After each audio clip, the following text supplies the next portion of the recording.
Good morning, everybody. Um, we are going to start on the part two of the Civil Rights Movement. So we're starting with May 1963, the Birmingham Campaign. And this was a huge win for the Civil Rights Movement um, because the context of Birmingham was that there was so much segregation. I mean, it was literally the epitome of segregation in the South. Um, as you see by the statistic, there were many racially motivated bombings, um, even giving the town the nickname Bombingham. Um, in addition, Alabama's governor, George Wallace, had made this declaration in his inauguration speech that there would be segregation now, segregation tomorrow, and segregation forever, which was all a part of this white backlash movement to integration. So there was a lot to be done in Birmingham, and there was a huge opportunity for success. One of the ways that this was actually accomplished was by, quote, filling up the jails. And who was willing to go to the jails? Children were. Birmingham's own children, as you see by these young people, were willing to be taken into confinement. And as you see by this picture, the jails had overflown. And these people are being held in like a school gymnasium. But actually this was one of the ways that protesters, this was all nonviolent of course, achieved the gains that they wanted to make. Birmingham was known, the campaign was known as Project C, which stood for confrontation. And in addition to the use of children, one of the ways that civil rights freedom fighters achieved their goals in Birmingham was by displaying this confrontation, and the media had a huge role in this. The man showed here is the Commissioner of Public Safety, Bull Connor, and he was a vicious segregationist. He was just, wow, so violent, like the epitome, the icon of segregation, and resisted integration at all costs. As you saw in this picture, these are his police guards using their dogs against nonviolent protesters. And this police brutality, he also asked the firefighters to use their water hoses on, again, nonviolent protesters, who, remember, many of them were children and teenagers, to stop them from protesting. And these kind of images were spread all over the country on the news. This one, it was the most famous one. I mean, you can see the force of that water being ricocheted off this man's back on the right.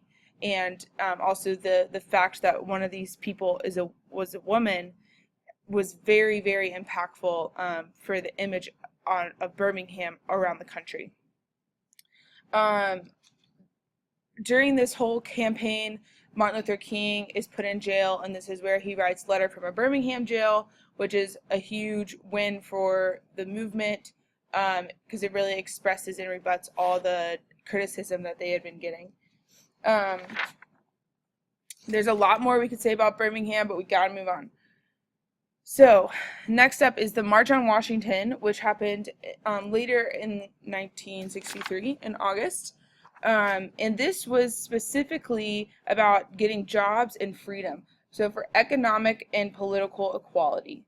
A. Philip Randolph, this man on the left, and Bayard Rustin were the two key organizers of the march, and they had actually, A. Philip Randolph had worked to organize a march earlier in the 1940s actually, but FDR shut that down. So he was achieving this lifelong dream of having a march on Washington. And of course, as we know, it was wildly successful. These are, quote, the Big Six, the leaders of the movement. You can see their names here, but these are the leaders of various national civil rights organizations, and they all gave speeches at the march. We'll be taking a look at John Lewis's speech, the man on the left, during our third day of the Civil Rights Movement unit. And as we know, it was wildly successful. Over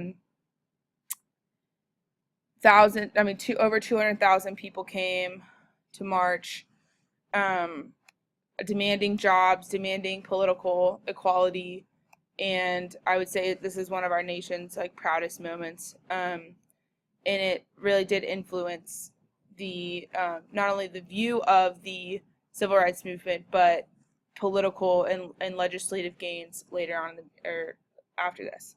Unfortunately, the success of this was marred less than a month later in September of 1963 by the bombing of 16th Street Baptist Church, which was the headquarters for the civil rights movement in Birmingham. And the KKK bombed this in response to the progress made by the march, and so on and so forth for integration. So this is just one example of how the triumphs of the civil rights movement were tainted by horrific violence and hatred. And 4 girls died in this bombing. The death of these 4 girls served as a symbol for why the United States so desperately needed change, fueling the support for the Civil Rights Act of 1964 and the Voting Rights Act of 1965. Early in 1964, the 24th Amendment to the Constitution was passed, which banned poll taxes in federal elections, which would pave the way for African Americans to have more voting rights, all of which were protected under the 15th Amendment, but had been long denied to African Americans for many years. In 1964, the Mississippi Freedom Summer was launched, which was an initiative taken on by CORE and SNCC in Mississippi because Mississippi has had traditionally been the toughest place for African Americans to exercise their right to vote. In 1962, less than 7% of the state's eligible black voters were registered to vote. And this Freedom Summer was run by the local Council of Federated Organizations, otherwise known as COFO, which was just an association of civil rights groups. SNCC was the most active member, but CORE also was very involved. In the middle of June, you'll see here's some more pictures of them protesting for the right to vote and going out to do voter registration drives. In the middle of June, 2 white students and 1 local African American disappeared. Although their badly beaten bodies were not discovered for 6 weeks, certainty that they had been murdered swept the country and helped precipitate the passage of a long-pending civil rights bill in Congress. So again, white backlash to the civil rights movement and to progress made for equality actually sometimes helped to pass legislative gains. Of course, those losses were tragic, but it's just kind of ironic that white violent backlash led to actual further gains. And in Mississippi, these murders of the freedom fighters and voter workers, freedom workers, shook the project very profoundly because the workers resented the lack of federal protection that they were receiving and the slowness of the investigation. It also served to grow distrust and contempt between white and black workers because people were wondering if the public outcry would have been the same if all 3 victims had been black, whereas 2 of the victims were white. But as you see here in this picture, black and white freedom workers worked on this project together, which was pretty unique. So 1,200 African Americans were registered to vote, but again, the events of the Freedom Summer deepened the division between those in the civil rights movement who still believed in integration and nonviolence, and others, especially young African Americans, who now doubted whether racial equality was achievable by peaceful means. The civil rights movement continued, but after 1964, it began to lose the hopeful solidarity that had influenced and infused its earlier years. However, it did serve to pass and help pass the Civil Rights Act of 1964, which ended unequal application of voter registration requirements and racial segregation in schools, in the workplace, and public places. Here we see LBJ shaking hands with MLK, as they had obviously worked on this very closely together. In February of 1965, Malcolm X was assassinated, which of course hurt the Black Power movement, but it also kind of strengthened it in the ways that people react to the murder. Whenever your leader is assassinated, a group's following is going to react to that very strongly and defensively. So the Black Power movement is by no means dead at this point, but they did suffer the loss of their leader. The main thing of 1965 occurred in March with the Selma to Montgomery March for voter registration. Since the 15th Amendment was passed almost 100 years prior, election officials had been devious in their tactics to deny African American citizens the right to vote. For example, blacks attempting to vote often were told by election officials that they had gotten the date, time, or polling place wrong, that they possessed insufficient literacy skills, or that they had filled out an application incorrectly. Blacks, whose population suffered a high rate of illiteracy due to centuries of oppression and poverty, often would be forced to take literacy tests, which they inevitably failed. Johnson also told Congress that voting officials, primarily in southern states, had been known to force black voters to recite the entire Constitution or explain the most complex provisions of state laws, a task most white voters would have been hard-pressed to accomplish. In some cases, even blacks with college degrees were turned away from the polls. Such forms of discrimination were particularly severe in Alabama, and civil rights leaders, activists, and Alabama citizens were determined to change this. However, as participants engaged in this peaceful march from Selma to Montgomery, they were attacked by state troopers known as Bloody Sunday on March 7th, and the images of this were again shown on national television, and the reaction was again of Americans were horrified. And this, of course, kind of put Johnson in a position to hurry up and pass the voting rights bill, which he did. So they did complete the march. Johnson passed the Voting Rights Act of 1965, and that was seen to be effective. In Mississippi alone, voter turnout among blacks increased from 6% in 1964 to 59% in 1969. So an increase of almost over 50% in just 5 years. In May of 1966, Stokely Carmichael became the chairman of SNCC, and SNCC, as well as CORE, had started to reject and officially rejected nonviolence and adopted Black Power. However, the SCLC and NAACP continued to only use nonviolence as their method of protest.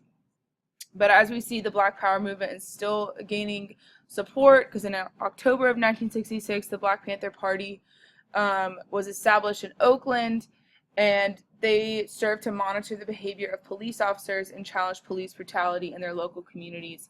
Also, they did lots of community service, which was awesome for their community. The Detroit race riot occurred in the summer of 1967.